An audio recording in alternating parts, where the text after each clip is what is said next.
Hello everybody, welcome to this week's edition of Northwest Quadrant Wealth Management e-News. Thanks for joining us. This is the last e-News that we're going to do in 2022, so we hope everybody has a wonderful holiday season. And we hate to sound like a broken record, but this e-News might sound like our past two e-News because we still believe the same things and we're not going to make anything up just to sound more interesting. So unfortunately, we believe that this current correction, stock market correction, economic correction, is all going to be about time. It's going to be about a duration thing. And the hard part about when the Federal Reserve is raising interest rates, it takes a while to make its way into the U.S. economy. And we had so much froth and so much excess cash in the economy, it's going to take even longer this time. And so that's the challenge. It's this sort of, we march higher like we have over the last couple months, only to sell off again, and we think that's going to be true again this time. So the playbook we have for this economic correction and the market correction is a lot like the one we saw in the late 1990s, where, if you remember going back to the 1990s, we had technology, tech, telecom, media stocks just ripping higher, really expensive. The economy was growing at 6.5%. We had tons of froth in the US economy. And if you remember, in late 1999 and early 2000, the Fed continued to raise interest rates, where in March of 2000, the stock market finally rolled over.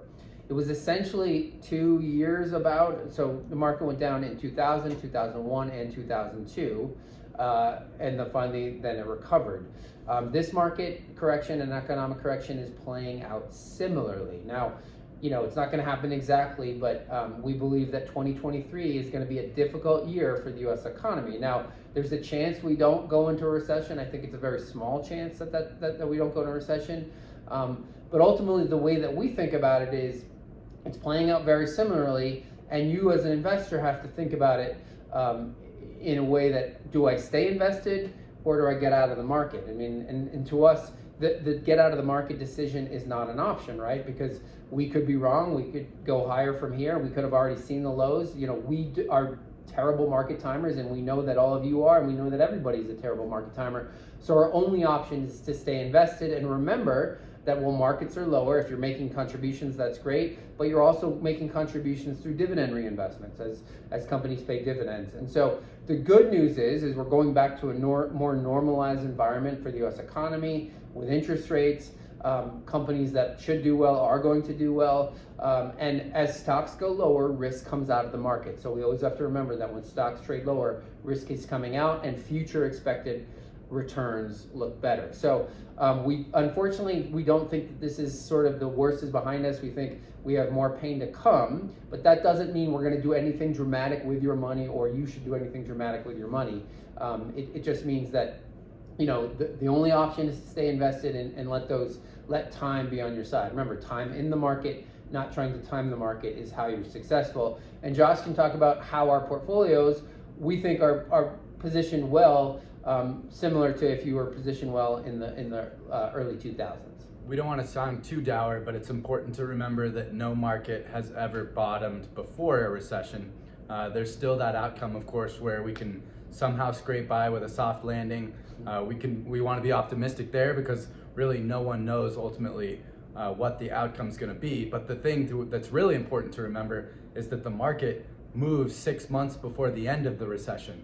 And it could be a very brief recession, solely because we're in a time of transition where there's 80 million baby boomers converting assets into spending, and there's 90 million of me out there forming households, having children, and engaging in big discretionary spending purchases. But the point is time in the market is what matters. And ultimately, when you look back at the close analogs historically and what's done well, value positions and small caps and international have done well. Those are all the things that have been doing the best over the trailing 3 months, which we find to be partly optimistic about. But one of the things that concerns us on days that the market does really well, it's the companies whose business fundamentals are continuing to deteriorate are doing the best. You look just this week, a company like DocuSign is up 40% over the course of 4 days. That's absolutely not the type of thing that we want to see to be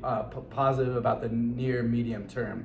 But the important thing to remember is when you rewind 22 years back to the early 2000s, that time story played out.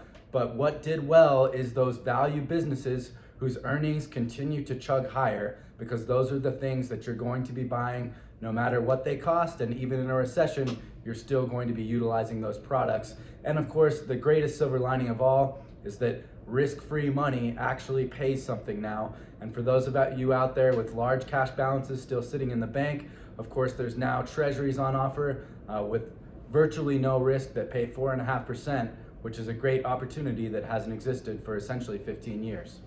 Yeah, so we believe the only thing that's going to tame the inflation dragon is a recession. It's sort of the only thing that has in the past, and so we think that it's not going to be different this time. The only way to kill the inflation we have in the economy is through a recession, where we see wage price growth stopping and all this crazy frenzied spending stopping. And so but it's going to be a time thing. The Fed's interest rate hikes have to be given some time to take effect in the economy. So as always, we urge you to be patient. We want you to stay invested. We know it's the right thing.